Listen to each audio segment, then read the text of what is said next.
You go to the eye shop. Next thing I know, you got blue eyes, green eyes. And you really think you're beautiful. You look like hell. You look like the blue-eyed guilty person that the Holy Quran talks about, the guilty blue-eyed.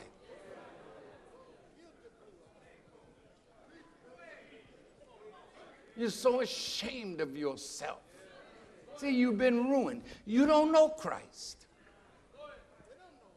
See, Christ will receive you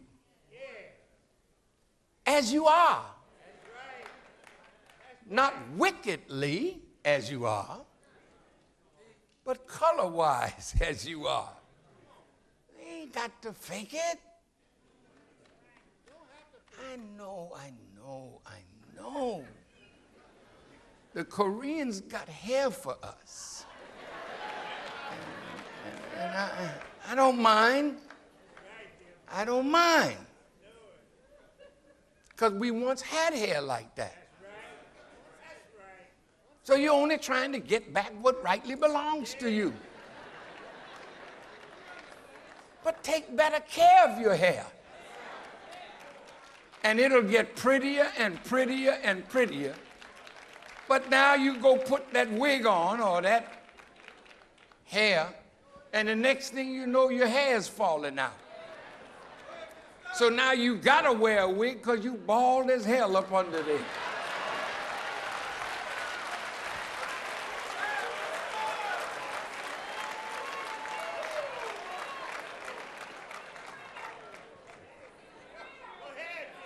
So go ahead and get married. We don't know. You look so pretty. On our wedding night, off go the hair. In the drawer. You had a butt lift. Off go the lift. In the drawer. We thought you were endowed. That's in the drawer. So the man don't know whether to sleep in the drawer or get in the bed.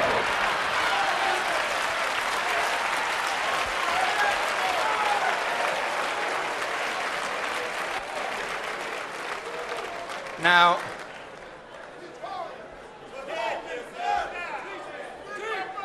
Portugal, the Cape Verde, Guinea-Bissau, Timor-Leste, Timor, Angola, Equatorial Guinea, Macau, Brazil, Mozambique, Sao Tome and Principe. That's Portugal. She's rich. Italy had North Africa, all down into Ethiopia. Talk to me. That's right. Robbing and raping. Okay? But I want to get to France, man. You see, that's the one we got to talk about. Because, see, all the criminals, they met in France. And you got to know why they met in France. Now, French-speaking countries, France, Monaco, Belgium, Switzerland, Luxembourg, Algeria, Burundi, Chad, Congo, the Republic of the Congo, Equatorial Guinea, Madagascar, Morocco, Rwanda, Togo, Benin, Cameroon, Comoros, Côte d'Ivoire, Ivory Coast, Gabon, Mali, Niger, Senegal, Tunisia, Burkina Faso, Central African Republic, the Democratic Republic of the Congo, Djibouti, Guinea, Mauritius, Reunion, and the Seychelles. All those speak French. All of them. Now, I want to show you a little something. I'm going to take France as the example.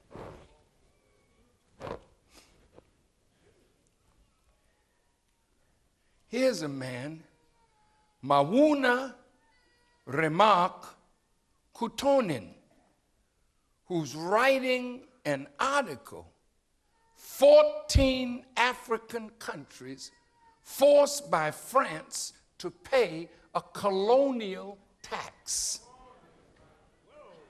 Listen, listen, listen. A hoard of cash sits in the Bank of France, billions of dollars in African money held in trust by the French government, earning 0.75% of interest. Watch this. The African countries under France have got to put 85% of their Federal Reserve in the Bank of France. And they keep only 15%. This is going on right now. France allows them to access only 15% of the money in any given year. If they need more than that, they have to borrow the extra money from their own 85% from the French Treasury at commercial lending rates. You ready for this? He writes, we often accuse African leaders of corruption and serving Western nations' interests instead. But there's a clear explanation for that behavior. They behave so because they are afraid to be killed or the victim of a coup. And whenever any newly independent French colony wanted to be free from France, they were either killed or a coup if they didn't come in line. Listen to this.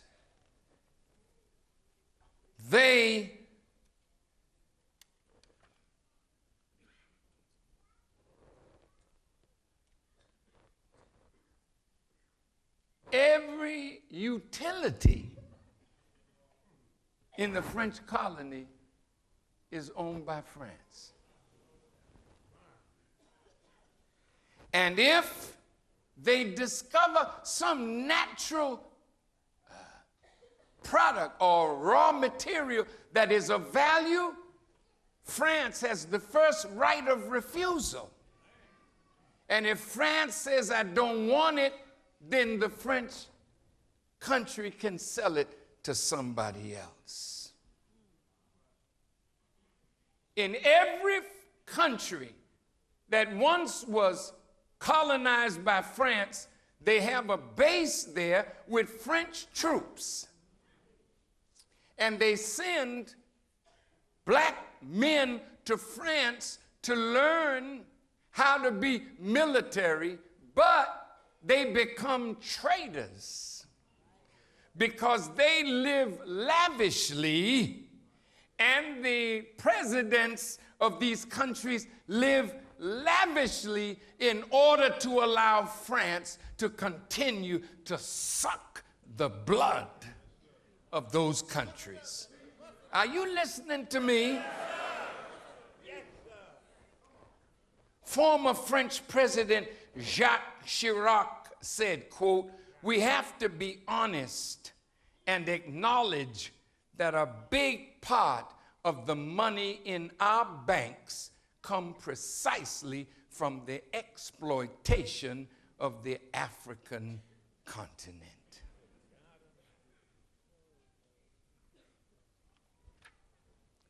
Now, so I'm talking now to lawyers, freedom fighters, activists. You want France to pay? You want England to pay? You want Europe to pay reparations. Right?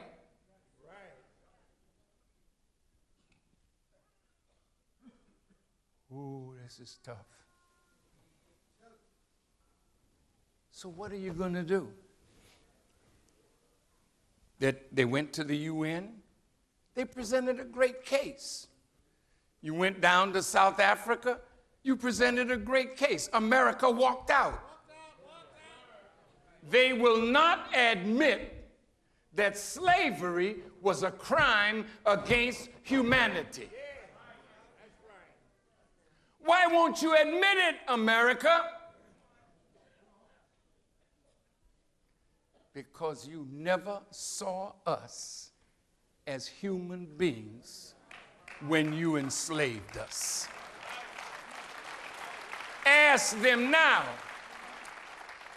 how do you see us now, America? How do you see us? We see you still as a subhuman. I want you to stay with me just a few more minutes. Did you hear Giuliani? See, this is contemporary truth buttressed by prophecy.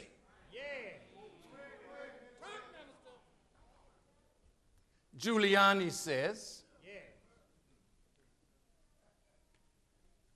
Obama does not love America.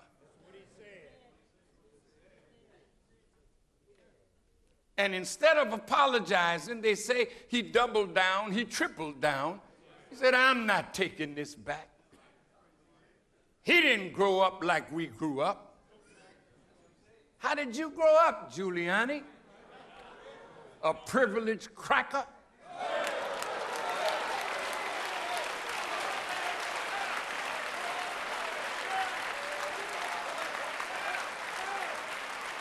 Or I should say, a privileged devil. See?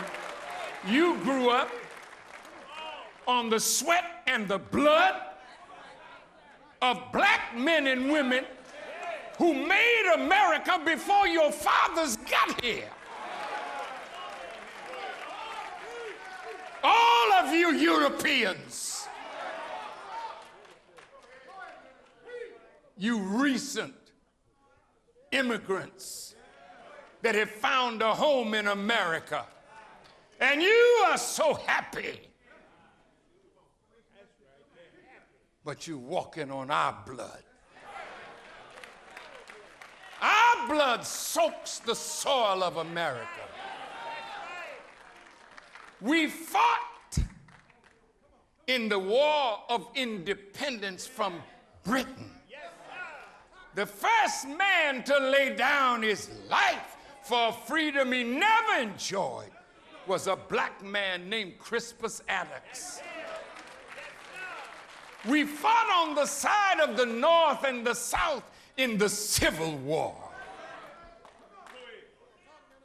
Cotton was king. And we picked the cotton till our fingers were cut up and bruised. We baled the cotton. And you took it and sold it all over the world. So you got rich. And we got nothing. Now you going to tell me that the God of justice is pleased with you because of a Civil Rights Act, because of a Voting Rights Act, and then you walk around behind it and take it away from those who fought and died in the streets to get a chance to vote? This has been a hell of a country for us to live in.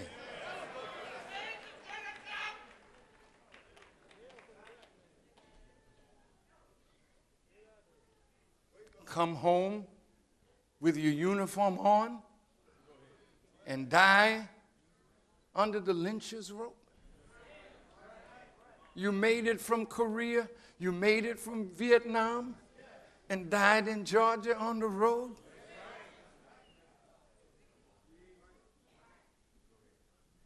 Is this justice?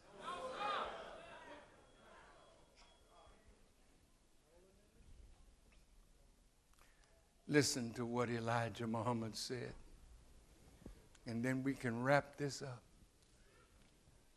The time of separation has arrived. Listen, listen. It is the end. Allah forced the Egyptians to go harder on the children of Israel to force them to accept to be separated.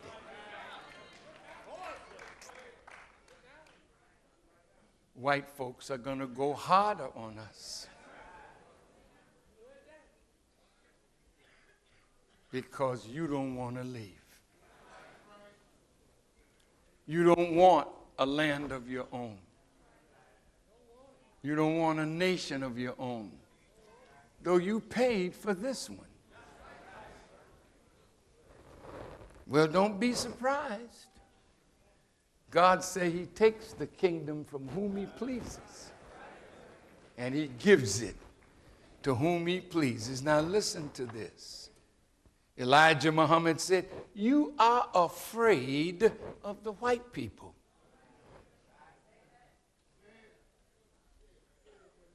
That's deep. Are you afraid? I heard a whisper say no.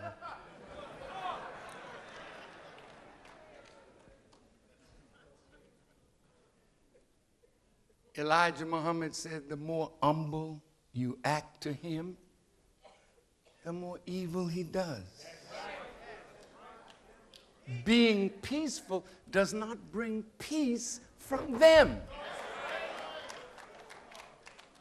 That's why, he said, in Philadelphia, it is now time that we meet him with what he comes to us with.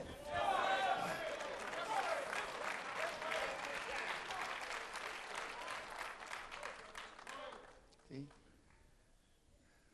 You think that your children are going to be free unless we make it so? You say, but we can't win. Wait. We can't win. They're too powerful. Look at all the weapons they have. Yes, they have it all. They have it all. But should that make you afraid to defend your life? What I come for as a policeman, if I come to take your life, don't you think you have a right to fight to protect and preserve your life? And if you die fighting, but you kill the man who's coming to take your life.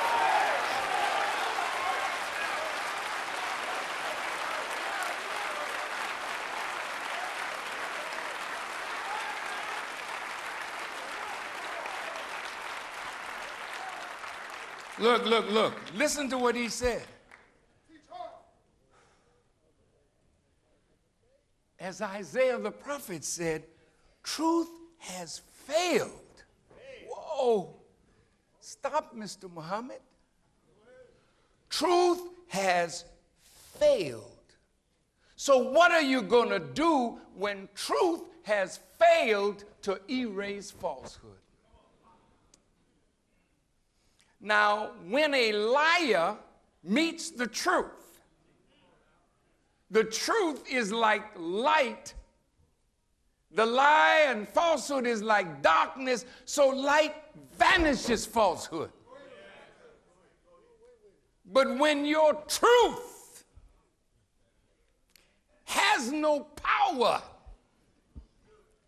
to make the forces of falsehood bow to the truth, that what truth seeks may come to pass, which is justice. Then Isaiah the prophet said, justice stands afar off, and equity cannot enter, because truth has fallen in the streets. So Elijah Muhammad says,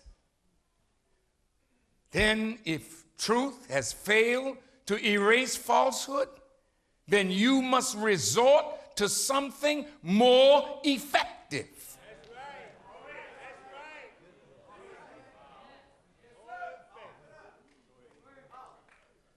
What is more effective?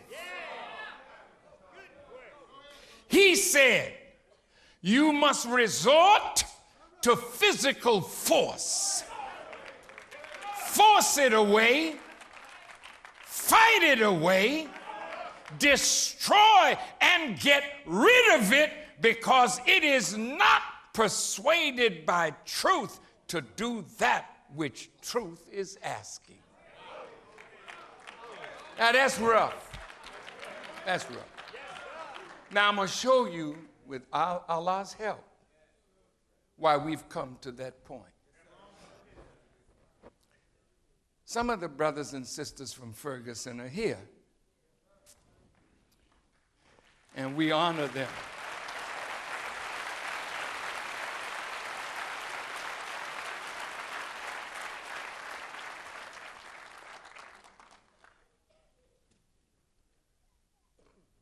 Can we force it away? Can we fight it? Yes, sir. Can we destroy it? Yes, sir. No, you can't.